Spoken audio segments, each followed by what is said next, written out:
Good மார்னிங்மா. நம்ம இப்போ technical எஸ்ஏல question discussion பண்ணிட்டு இருக்கோம்லமா, அதில் டெஸ்ட் நம்பர் 5ல கொஸ்டின்ஸ் வந்து நம்ம பார்க்கலாம்.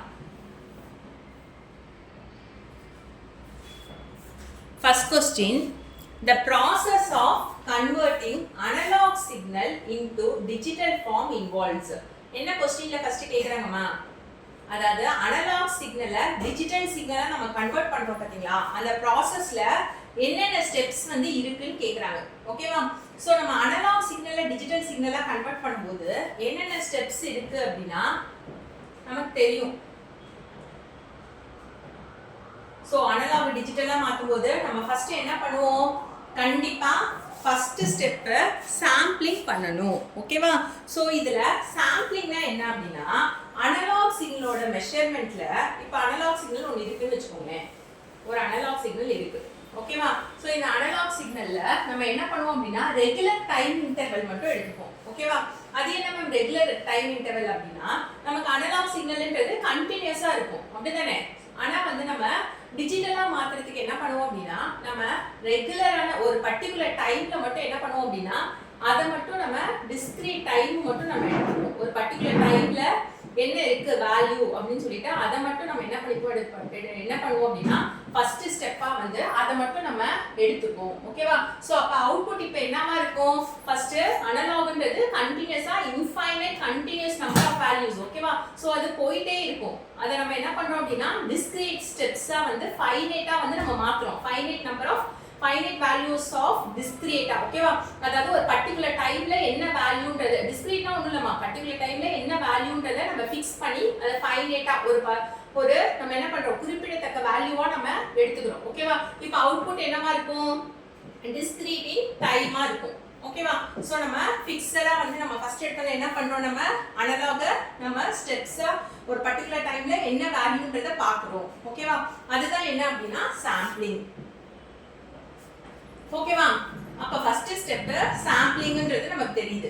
நெக்ஸ்ட் என்ன பண்ணுவோம் அப்படின்னா குவான்டைசேஷன். குவான்டைசேஷன் என்னமா, இப்போ நமக்கு சாம்பிள் வேல்யூ எக்ஸாம்பிள்.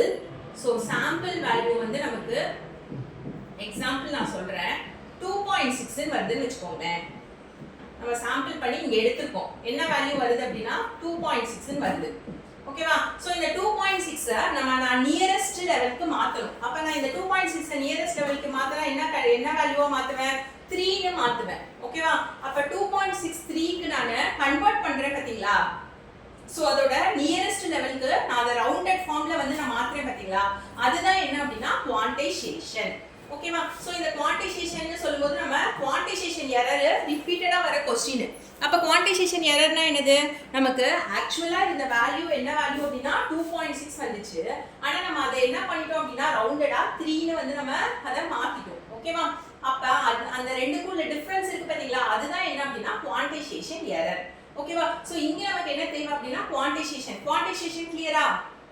என்ன பண்றோம், நம்ம சாம்பிள் வேல்யூ என்ன கிடைக்குதோ அதை வந்து நியரஸ்ட் லெவலுக்கு நம்ம என்ன பண்ணிடுறோம் அப்படின்னா அந்த வேல்யூவை ரவுண்டட் ஃபார்ம்ல வந்து நம்ம அதை கன்வெர்ட் பண்ணிடுறோம். ஓகேவா? அதான் குவான்டைசேஷன். ஓகேவா? சோ இதோட ஆக்சுவல் வேல்யூக்கும் அந்த நியரஸ்ட் லெவலுக்கும் உள்ள டிஃபரன்ஸ் தான் வந்து என்ன அப்படின்னா குவான்டைசேஷன் எரர். ஓகேவா?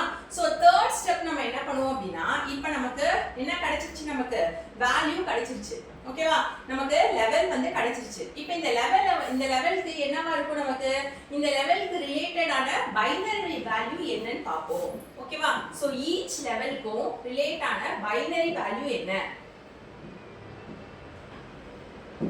ஒவ்வொரு லெவலுக்கும் ஒரு பைனரி வேல்யூ இருக்குல்லமா, சோ அதோட பைனரி வேல்யூ என்ன. ஓகேவா? அப்ப பைனரி வேல்யூஸ்னும் போது அவுட்புட் நமக்கு என்ன கிடைக்கும், zeros and ones ஆ கிடைக்கும். சோ அவுட்புட் நமக்கு zeros and ones ஆ வந்து நமக்கு கிடைக்கும். அப்ப நம்ம இப்ப அனலாக் என்னவா மாத்திட்டோம், டிஜிட்டலா மாத்திட்டோம். சோ ஸ்டெப்ஸ் வந்து புரியுதா, அனலாக் டிஜிட்டலா மாத்தணும் அப்படினா அனலாக்ன்றது நமக்கு தெரியும். ஓகேவா? சோ அனலாக் வேல்யூவை நம்ம என்னவா மாத்த போறோம் அப்படினா டிஜிட்டல் ஃபார்ம்னா zeros and ones ஆ வந்து நமக்கு क्वेश्चन ரீட் பண்ணும்போதே நம்ம ஒரு இதுக்கு கன்க்ளூஷனுக்கு வந்துடணும். ஓகேவா? இந்த மாதிரி கண்டினியூஸா இருக்கிறத நம்ம என்னவா மாத்த போறோம், zeros and ones ஆ மாத்தணும் அப்படினா டிஜிட்டலா மாத்தணும் அப்படினா என்னென்ன process, அதுல என்னென்ன ஸ்டெப் இருக்குன்னு கேக்குறாங்க. So the process of converting analog signal into digital form involves அதுல என்னென்ன ஸ்டெப் இருக்கு அப்படினா it has 3 steps இருக்கு. ஓகேவா? சோ அதுல என்ன first step sampling, quantisation encoding. ஓகேவா? சோ எப்படி சாம்பிள் பண்றோம்ன்றது புரியுதாமா? அப்ப இதுல நான் எதுக்காக இவ்ளோ டீப்பா வந்து பார்க்குறோம் ஒவ்வொரு வேர்டையும் அப்படின்னா நமக்கு சாம்பிளிங்னா என்னன்னு கூட क्वेश्चन கேட்க கண்டிப்பா சான்ஸ் இருக்குமா? ஓகேவா? சோ சாம்பிளிங்னா என்னன்னு தெரியணும், குவான்டைசேஷன்னா என்னன்னு தெரியணும், என்கோடிங்னா என்ன பண்றோம்னு தெரியணும். குவான்டைசேஷன் எரர் வந்து கண்டிப்பா வந்து ஒன் வேர்ட் கேட்பாங்க. ஓகேவா? சோ நமக்கு என்ன பண்றோம், to convert analog to digital என்னமா இருக்கு, அனலாக்ல இருந்து டிஜிட்டலா மாத்துறதுக்கு நம்ம என்னது 3 ஸ்டெப்ஸ் வந்து நம்ம ஃபாலோ பண்ணணும். சாம்பிளிங்னா என்ன அர்த்தம், அனலாக் சிக்னலோட மெஷர்மெண்ட்டை ரெகுலர் டைம் இன்டர்வல்ல நம்ம எடுத்துக்கிறது. ஓகேவா? சோ ஒரு பர்టిక్యులர் டைம் இன்டர்வல்ல நம்ம என்ன பண்ணுவோம், அதோட வேல்யூஸை எடுத்துப்போம். ஓகேவா? சோ அந்த வேல்யூஸ் நமக்கு சாம்பிள் வேல்யூ கிடைக்கும். அந்த சாம்பிள் வேல்யூ என்ன பண்ணுவோம், நியரஸ்ட் லெவலுக்கு நெக்ஸ்ட் என்ன பண்ணுவோம், ரவுண்டட் ஃபார்ம்ல கன்வெர்ட் பண்ணுவோம். 2.3 இருக்குன்னு வெச்சுக்கோங்க, அதை என்னமா மாத்துவோம், 2 னு மாத்துவோம். ஓகேவா? சோ நியரஸ்ட் லெவலுக்கு கன்வெர்ட் பண்ணுவோம். இந்த மாதிரி நியரஸ்ட் லெவல் கன்வெர்ட் பண்ணதான் குவான்டைசேஷன். ஓகேவா? சோ இதுல the difference between the actual value and the nearest level is called quantization error. ஓகேவா? லாஸ்டா என்ன, என்கோடிங். என்கோடிங்னா என்ன அர்த்தம், இப்போ நமக்கு லெவல் கிடைச்சிருச்சு. ஓகேவா? சோ அந்த லெவலுக்கு ரிலேட் ஆன பைனரி வேல்யூ என்ன, 3 பிட் ஏடிசியா அந்த மாதிரி பார்த்து அதோட பைனரி வேல்யூ என்னன்னு பார்த்துட்டு அந்த பைனரி வேல்யூ என்னது நம்ம கண்டிப்பா இருக்கும் அவுட்புட் zeros and ones தான் இருக்கும். அப்ப நமக்கு அனலாக் டிஜிட்டலா கன்வெர்ட் ஆயிடுச்சு. ஓகேவா? சோ அப்ப ஆன்சர் இஸ் B. ஓகேவாமா? அப்ப நமக்கு என்னென்ன ஸ்டெப்ன்றது புரியுது தானே? அப்ப என்கோடிங்னா என்ன சொல்லுவாங்க ஒன் வேர்ட்ல, நமக்கு குவான்டைஸ்ட் வேல்யூ இருக்கு பாத்தீங்களா, இந்த குவான்டைஸ்ட் வேல்யூவை என்னவா கன்வெர்ட் பண்றது தான் encoding. Binary zeros and ones convert பண்றது தான் என்கோடிங். என்கோடிங்லாம் முக்கியமான ஒன் வேர்ட்மா. ஓகேவா? சோ என்கோடிங்னா என்னமா, convert the quantized value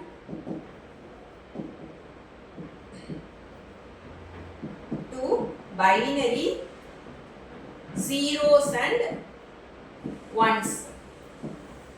so நமக்கு குவான்டைஸ்ட் ஆன வேல்யூவை binary zeros and ones convert பண்றது தான் என்ன அப்படின்னா நமக்கு என்கோடிங்னு சொல்லிட்டு நம்ம சொல்லுவோம். ஓகேவா? அப்ப என்னென்ன வேற ஆப்ஷன் இருக்கு, ஆம்ப்ளிஃபிகேஷன் இருக்கு. ஆம்ப்ளிஃபிகேஷன்னா என்னமா, நமக்கே தெரியும். ஆம்ப்ளிஃபிகேஷன்றது எதுக்காக, சிக்னலோட ஆம்ப்ளிட்யூட இன்க்ரீஸ் பண்றதுக்காக, சிக்னலோட ஸ்ட்ரென்த்தை அதிகமாக்குறதுக்காக. சோ இதுக்கும் அனலாக் டிஜிட்டல் கன்வர்ஷனுக்கு எந்த சம்பந்தமும் கிடையாது.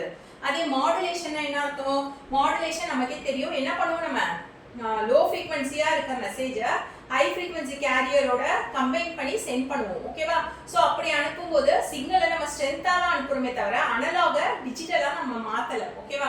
சோ அப்ப இதுல அனலாக டிஜிட்டலா மாத்துறதுல என்ன ஸ்டெப் கிடையாது, நமக்கு ஆம்ப்ளிஃபிகேஷனும் மாடுலேஷனும் கிடையாதுன்றது நமக்கு தெளிவா தெரிஞ்சிருச்சு. ஓகேவா? இது சிக்னலை ஸ்ட்ரென்த் பண்றதுக்காக, சிக்னலோட ஆம்ப்ளிட்யூட் அதிகமாக்குறதுக்காக இங்க வந்து என்ன பண்ணுவோம், மாடுலேஷன்ல நம்ம சிக்னலை ஒரு ஹை ஃப்ரீக்வன்சி கேரியர்ல பிளேஸ் பண்ணி டிரான்ஸ்மிஷன் பண்ணுவோம். ஓகேவா? அதான் AM FMல யூஸ் பண்றது கம்யூனிகேஷன் சிஸ்டம்ல, not for A to D conversion. Analog digital கன்வர்ஷன்ல இது யூஸ் பண்ணல மாடுலேஷன். ஓகேவா? அதே C என்ன கொடுத்திருக்காங்க, ரெக்டிஃபிகேஷன் கொடுத்திருக்காங்க. ரெக்டிஃபிகேஷன் என்னமா நம்ம பார்த்துப்போமே, என்னது ரெக்டிஃபிகேஷன்றது, கன்வர்ட் AC to DC. ஓகேவா? சோ ரெக்டிஃபிகேஷன் என்னது, AC ய DC யா கன்வர்ட் பண்றதா என்ன அர்த்தம், ரெக்டிஃபையர் நம்ம சொல்லுவோம். ரெக்டிஃபிகேஷன் processனா AC ய DC யா கன்வர்ட் பண்றது தான் ரெக்டிஃபிகேஷன். ஓகேவா? சோ இந்த மாதிரி AC ய DC யா கன்வர்ட் பண்ணும்போது நமக்கு என்ன ஆகும், இதை எங்க யூஸ் பண்ணுவோம், நம்ம பவர் சப்ளைஸ்ல யூஸ் பண்ணுவோம். அப்படிதானேமா? இப்படி கூட கேட்கலாம். ஓகேவா? ரெக்டிஃபையரை நம்ம எங்க யூஸ் பண்ணுவோம் கூட கேட்கலாம். So it is used in power supplies. ஓகேவா? அப்ப ரெக்டிஃபிகேஷனுக்கும் அனலாக் டிஜிட்டல் கன்வர்ஷனுக்கும் எந்த சம்பந்தமும் கிடையாது. ஓகேவா? அப்ப அடுத்து என்ன சொல்றோம், ஃபில்டரிங். ஃபில்டரிங்னா என்ன அர்த்தம், நமக்கு unwanted frequency components ரிமூவ் பண்றதா நம்ம என்ன சொல்றோம் அப்படினா ஃபில்டரிங். ஓகேவா? So it removes unwanted frequency components. unwanted frequency components. unwanted frequency components னா என்னதுமா, இன்டைரக்ட்டா எதை சொல்றாங்க, நாய்ஸ் தான் சொல்றாங்க. ஓகேவா? நமக்கு தேவையில்லாதது நாய்ஸ். நம்ம சிக்னலை சென்ட் பண்ணும்போது நமக்கு unwantedா வரது தான் வந்து நாய்ஸ். ஓகேவா? சோ அந்த unwanted signal unwanted components frequency components remove பண்ணோம் அப்படினா அது என்னது, நாய்ஸை ரிமூவ் பண்றது தான் ஃபில்டரிங்னு சொல்லுவோம். சோ ஃபில்டரிங்க்கும் அனலாக் டிஜிட்டல் கன்வர்ஷனுக்கும் எந்த சம்பந்தமும் கிடையாது. அதே மாதிரி ரெக்டிஃபிகேஷன்ல யோசிக்கலாம் மேம் ஏசி டிசின்னு சொல்லிட்டு. ஆக்சுவலா இங்க என்ன பண்ணிட்டு இருக்கோம் நம்ம, இந்த ரெக்டிஃபிகேஷன்றது நம்ம எதுல யூஸ் பண்ணோம், எலக்ட்ரானிக்ஸ்ல யூஸ் பண்ணோமா. ஏசியா நமக்கு என்ன பண்ணிச்சது, டிசியா மாத்தி கொடுக்கும். ஓகேவா. இங்க என்ன பண்ண சொல்றாங்க, அனலாக் கண்டினியூஸா இருக்க வேல்யூவை ஜீரோஸ் அண்ட் ஒன்ஸா வந்து மாத்தி வந்து கேக்குறாங்க. ஓகேவா. சோ அப்ப இத வந்து இந்த ஆப்ஷன் நமக்கு ராங் தான், ரெக்டிஃபிகேஷன் ஃபில்டரிங். ஓகேவா. ஃபோர்த் என்ன கொடுத்திருக்காங்கமா, கம்ப்ரஷன் கொடுத்திருக்காங்க. கம்ப்ரஷன்னா என்னமா, டிஜிட்டல் டேட்டாவோட சைஸை ரெடியூஸ் பண்றது தான் கம்ப்ரஷன். ஓகேவா. சோ கம்ப்ரஷன் ஒன் வேர்ட்ல கேட்கலாம். ஓகேவா. வாட் இஸ் கம்ப்ரஷன், இல்லனா டிஃபைன் கம்ப்ரஷன் அந்த மாதிரி கொடுத்து நமக்கு சாய்ஸ் கொடுக்கலாம். So it means reduce the size of digital data. நமக்கு டிஜிட்டல் டேட்டாவோட சைஸை வந்து ரெடியூஸ் பண்றது என்ன அப்படின்னா கம்ப்ரஷன். நம்ம கம்ப்ரஷன்லாம் பண்ணிப்போல, எக்ஸாம்பிள் என்னென்ன ஃபைல்ஸ் பார்த்திருப்பீங்க, ஜிப் ஃபைல்ஸ் கூட நீங்க பார்த்திருப்பீங்கல. நம்ம ஏதாவது ஒன்று ஃபைல் வந்து ரொம்ப சைஸ் வந்து லார்ஜா இருந்துச்சு அப்படின்னா அதை என்ன பண்ணுவோம், கம்ப்ரஸ் கொடுப்போம். ஓகேவா. சோ அப்ப அது என்ன ஃபைலா மாத்திடும், ஜிப் ஃபைலா வந்து மாறிடும். ஓகேவா. அப்ப டிஜிட்டல் டேட்டாவோட சைஸை வந்து நம்ம என்ன பண்றோம், ரெடியூஸ் பண்றோம். ஓகேவா. சோ MP3 ஜிப் ஃபைல் அது எல்லாமே கம்ப்ரஷன்ல வரும். அப்ப இதுக்கும் அனலாக் டு டிஜிட்டல் கன்வர்ஷனுக்கு எந்த சம்பந்தமும் கிடையாது. சோ கம்ப்ரஷனும் ராங். அப்ப ஆன்சர் என்னமா, அனலாக் சிக்னலை டிஜிட்டலா மாத்தணும் அந்த ப்ராசஸ்ல யார் 3 பேர் இருக்காங்க, சாம்பிளிங் இருக்காங்க, குவான்டைசேஷன் இருக்காங்க, என்கோடிங் இருக்காங்க. ஓகேவா.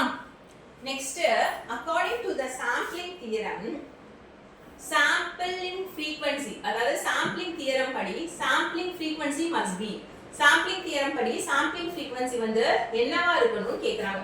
ஓகேவா. சோ ஃபர்ஸ்ட் நமக்கு சாம்பிளிங் தியரம் தெரியணுமா. சாம்பிளிங் தியரம்னா என்னமா, சாம்பிளிங் தியரம்னா என்னது, நைகுஸ் சாம்பிளிங் தியரம் படி சாம்பிளிங் ஃப்ரீக்வென்சி இருக்கு பாத்தீங்களா.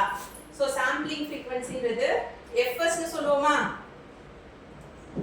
சாம்பிளிங் ஃப்ரீக்வென்சி என்னன்னு சொல்லுவோம், fs னு சொல்லுவோம். ஓகேவா. இது வந்து என்னவா இருக்கணும், must be greater than, ரொம்ப முக்கியம் சாம்பிளிங் தியரம். ஓகேவா. எப்படி கிரேட்டரா இருக்கணும் அப்படின்னா, equal or twice the maximum frequency. என்னமா சொல்றாங்க, அதாவது நம்மளோட சாம்பிளிங் ஃப்ரீக்வென்சி இருக்கு பாருங்களேன், fs ன்னு சாம்பிளிங் ஃப்ரீக்வென்சியை சொல்லுவோம். ஓகேவா. இந்த sampling frequency greater than or equal to, so greater than or equal to எப்படி இருக்கணும் அப்படின்னா twice the maximum frequency ஓட twice க்கு greater than or equal ஆ இருக்கணும். இதுதான் வந்து என்ன அப்படின்னா சாம்பிளிங் தியரம். ரொம்ப ரொம்ப இம்பார்ட்டன்ட்மா சாம்பிளிங் தியரம். சாம்பிளிங் தியரம் இல்லாம क्वेश्चन பேப்பரே வராது. ஓகேவா. கண்டிப்பா நைகுஸ் ரேட்டோ சாம்பிளிங் தியரமோ இல்ல இதுக்கு ரிலேட்டடா இருக்க அலைசிங்கோ ஏதாவது ஒன்னு கேட்டுருவாங்க. ஓகேவா. சோ நமக்கு சாம்பிளிங் தியரம் என்னது, நம்மளோட சாம்பிளிங் ஃப்ரீக்வென்சி வந்து greater than or equal to twice of maximum frequency ஆ இருக்கணும். ஓகேவா. சோ இதான் நமக்கு சாம்பிளிங் தியரம். அப்ப இதுல நைகுஸ் ரேட்னா என்ன, நைகுஸ் ரேட்ன்றது என்ன அப்படின்னா எது மினிமம் ரெக்வயர்ட் ரேட்டா இருக்கு, நமக்கு இந்த 2f max வரதுக்கு மினிமம் ரெக்வயர்ட் ரேட் இருக்கு பாத்தீங்களா. So minimum required rate. ஓகேவா. ஒரு மினிமமா தேவைப்படுற ரேட் இருக்கு பாத்தீங்களா 2f max க்கு, அதுதான் என்ன அப்படின்னா நைகுஸ்ட் ரேட்.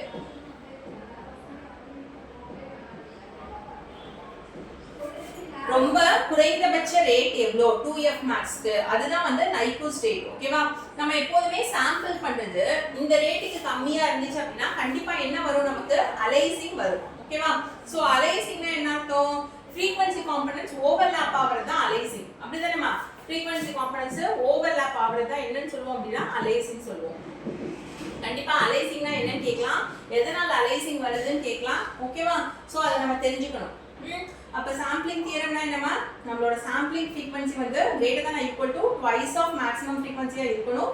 இன் கேஸ் வந்து லெஸ்ஸரா இருக்கு அப்படின்னா கண்டிப்பா சாம்பிளிங் வரும், கண்டிப்பா வந்து அலைசிங் வரும். அலைசிங் மீன்ஸ் வாட்மா, ஓவர்லாப்பிங் ஆஃப் ஃப்ரீக்வென்சி காம்பனன்ட்ஸ். ஓகேவா. ஓவர்லாப் ஆகுது. சோ இந்த மாதிரி ஓவர்லாப் ஆனா நம்மளால திரும்ப ரீகன்ஸ்ட்ரக்ட் பண்ண முடியாது. ஓகேவா.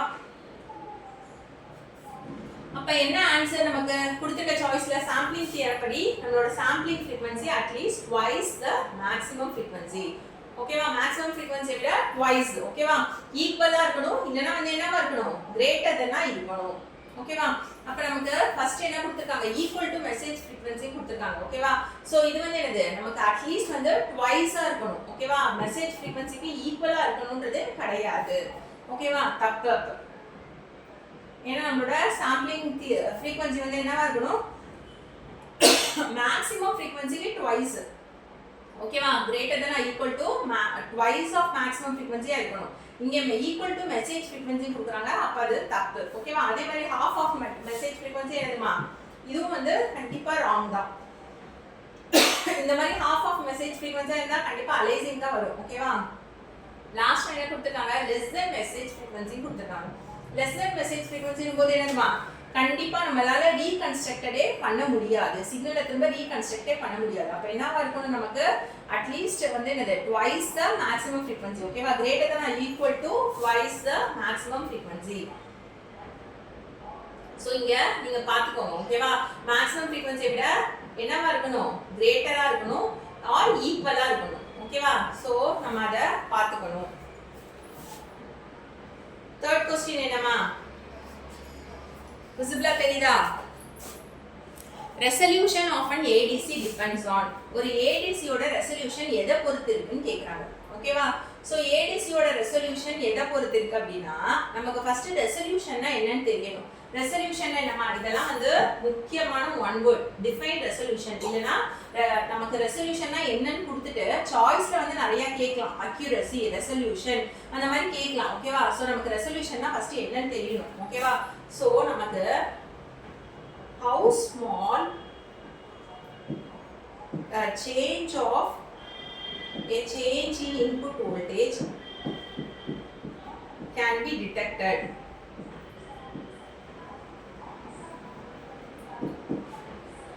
ஒரு சின்னதா வந்து ரொம்ப கம்மியா இன்புட் வோல்டேஜ்ல ரொம்ப மினிமமா ஓகேவா அந்த மாதிரி ஒரு சேஞ்ச் வந்து இன்புட் வோல்டேஜ்ல நடந்தா கூட அதையும் டிடெக்ட் பண்றது தான் என்ன அப்படினா ரெசல்யூஷன் ஓகேவா சோ ரெசல்யூஷன் என்னமா ஹவுஸ் அதாவது ஒரு ஸ்மாலா சேஞ்ச் வந்து இன்புட் வோல்டேஜ்ல இருந்தா கூட அதை டிடெக்ட் பண்றது அத கரெக்ட்டா வந்து மைன்யூட் வேரியேஷன் கூட இதான் கரெக்ட்டான வேர்ட்மா ஆக்டான வேர்ட் ஒரு இன்புட் வோல்டேஜ்ல மைன்யூட் வேரியேஷனை கூட டிடெக்ட் பண்றது தான் என்ன அப்படினா ரெசல்யூஷன் ஓகேவா சோ இந்த ரெசல்யூஷன் எதை பொறுத்து இருக்குன்னு கேக்குறாங்க ரெசல்யூஷன் ஆஃப் ADC வந்து எதை பொறுத்து இருக்கு அப்படினா நம்பர் ஆஃப் பிட்ஸ் வந்து சிக்னலை ரெப்ரசன்ட் பண்ண யூஸ் பண்றத பொறுத்து இருக்கு சோ ADC ஓட resolution depends on number of bits ஓகேவா அப்ப இத எப்படி மேம் சொல்றாங்க சோ ஃபார்முலா பார்த்தோம் அப்படினா நம்பர் ஆஃப் லெவல்ஸ் கண்டுபிடிக்கிறதுக்கு என்ன formula number of levels is equal to 2 power n ஓகேவா சோ இதுல n ன்றது என்னது number of bits ஓகேவா இப்ப எக்ஸாம்பிள் 3 bit ADC ன்னு வெச்சுக்கோங்க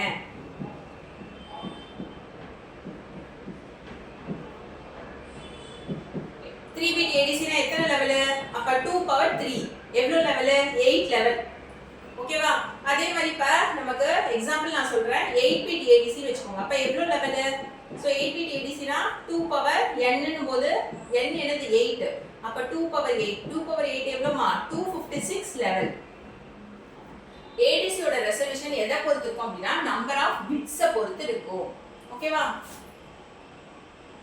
இப்போ இதுல வேற என்ன ஆப்ஷன் கொடுத்திருக்காங்கமா சோ நமக்கு frequency input voltage அதெல்லாம் கொடுத்திருக்காங்க இன்புட் வோல்டேஜ் கொடுத்திருக்காங்க பாருங்க இன்புட் வோல்டேஜ்ன்றது எதை அஃபெக்ட் பண்ணும் அவுட்புட் வேல்யூவை தான் அஃபெக்ட் பண்ணும் ஓகேவா அதை விட்டுட்டு நமக்கு எதை அஃபெக்ட் பண்ணாது ரெசல்யூஷனை அஃபெக்ட் பண்ணாது ஓகேவா சோ அந்த ஆப்ஷன் நமக்கு ராங் நெக்ஸ்ட் டெம்பரேச்சர் கொடுத்திருக்காங்க டெம்பரேச்சர் மெயினா எதை அஃபெக்ட் பண்ணும் பெர்ஃபார்மன்ஸ் தான் அஃபெக்ட் பண்ணும் அப்படிதானே ஆனா வந்து நமக்கு ரெசல்யூஷன்ன்றது எதை பொறுத்து இருக்கு மெயினா depends on number of bits தான் பொறுத்து இருக்கு ரெசல்யூஷன்ன்றது எவ்வளவு பிட்ஸ் யூஸ் பண்றோம்ன்றத பொறுத்து இருக்கு ஓகேவா நெக்ஸ்ட் என்ன கொடுத்திருக்காங்க frequency எதை அஃபெக்ட் பண்ணும் கண்டிப்பா frequency affects sampling rate affect பண்ணும் ஓகேவா not resolution frequency affects sampling rate one வேர்ட்ல கேட்கலாம் ஓகேவா frequency வந்து எதை அஃபெக்ட் பண்ணும் sampling rate தான் அஃபெக்ட் பண்ணுமே தவிர நாட் ரெசல்யூஷன். ரெசல்யூஷனை அஃபெக்ட் பண்ணாது, சாம்பிளிங் ரேட்டை தான் வந்து அஃபெக்ட் பண்ணும். ஓகேவா? ஸோ ஏடிசியோட ரெசல்யூஷன் எதை பொறுத்து இருக்கு? It totally depends on, mainly depends on number of பிட்ஸை பொறுத்து இருக்கு. இது எதுக்காக சொன்னேன் அப்படின்னா, அதாவது 2 பிட் ஏடிசி 3 பிட் ஏடிசி இதை வச்சுமே நம்ம क्वेश्चन கேட்க சான்ஸ் இருக்குமா? 2 பிட் ஏடிசிக்கு எவ்வளோ லெவல்னு கேட்கலாம். ஓகேவா? 8 பிட் ஏடிசிக்கு எவ்வளோ லெவல்னு கேட்கலாம். ஓகேவா? அதுக்காக தான் இதை எழுதியிருக்கேன். அப்ப நம்பர் ஆஃப் லெவல்ஸ் ஃபைண்ட் பண்றதுக்கு என்ன ஃபார்முலானா 2 பவர் n. ஓகேவா? சோ எத்தனை பிட் கொடுக்குறாங்களோ அதை என்ன பண்ணிடணும்? 2 பவர்ல எழுதிடணும். So next question. இப்போ பாருங்களேன், நெக்ஸ்ட் क्वेश्चन அதுக்கு ரிலேட்டடாவே இருக்கு பாருங்க. நம்ம ஆல்ரெடி பார்த்ததுல இந்த 2 பிட் 3 பிட் பார்த்தது எவ்வளவு யூஸா இருக்கு. and 8 bit ADC can represent how many levels? என்னமா கேக்குறாங்க? ஒரு 8 பிட் ADC வந்து எவ்வளவு லெவலை ரெப்ரசன்ட் பண்ணுதுன்னு கேக்குறாங்க. என்ன பார்த்தோம்? நம்பர் ஆஃப் லெவல்ஸ் ADC ல எப்படி ஃபைண்ட் பண்ணனும்? Number of levels in ADC வந்து எப்படி ஃபைண்ட் பண்ணனும்? 2 பவர் n. அப்படிதானே? 2 பவர் n. 2 பவர் n என்ன அர்த்தம்? 2 பவர் 8. ஓகேவா? சோ அப்ப 2 பவர் 8 ன்னு சொல்லும்போது என்ன வருது நமக்கு? வெயிட் ஒரு நிமிஷமா. சோ 2 பவர் 8 ன்னு சொல்லும்போது நமக்கு என்ன வரும்? கண்டிப்பா அப்ப எப்படி ஃபைண்ட் பண்ணலாம்? 2 பவர் n ன்னும் போது n ன்றது என்னது? Number of bits. அப்ப இங்க எத்தனை பிட் இருக்கு? 8 பிட் இருக்கு. ஓகேவா? அதான் கொடுத்துருக்காங்க क्वेश्चनல n = 8. அப்ப என்னது? 2 பவர் 8 ன்னும் போது நமக்கு என்ன வருது? 2 * 2 * 2 ன்னு போடும்போது 256 லெவல்ஸ் வருது. அப்ப 2 பவர் 8 ன்றது நமக்கு எவ்வளவு கிடைக்குது அப்படினா 256 லெவல்ஸ். சோ எப்படி வந்து நம்பர் ஆஃப் லெவல்ஸ் ஃபைண்ட் பண்றோம்ன்றது தெரியுதாமா? அதுக்கு முன்னாடியே நான் வந்து நம்பர் ஆஃப் லெவல்ஸ் பத்தி சொன்னேன். பாருங்க, அதுல இருந்து கூட क्वेश्चन கேட்டிருக்காங்க. ஓகேவா? ஒரு 8 பிட் ADCக்கு எவ்வளவு லெவல்ஸ் இருக்குன்னா, நம்பர் ஆஃப் லெவல்ஸ் ADC ல கேட்டாலே கண்ணு மூடிட்டு என்ன தெரியணும் அப்படினா 2 பவர் n ன்னு தெரியணும். அங்க பிட் எவ்வளவு கொடுத்திருக்காங்கன்னு பாருங்க. ஓகேவா? இங்க 3 பிட்னு கொடுத்தா 2 பவர் 3, 8 பிட்னு கொடுத்திருக்காங்க 2 பவர் 8. சோ இந்த n ன்றது என்ன அப்படினா நம்பர் ஆஃப் பிட்ஸ். போட்டு நம்ம ஆன்சரை ஃபைண்ட் பண்ணிக்க வேண்டியதான். So answer is 256. ஓகேவா?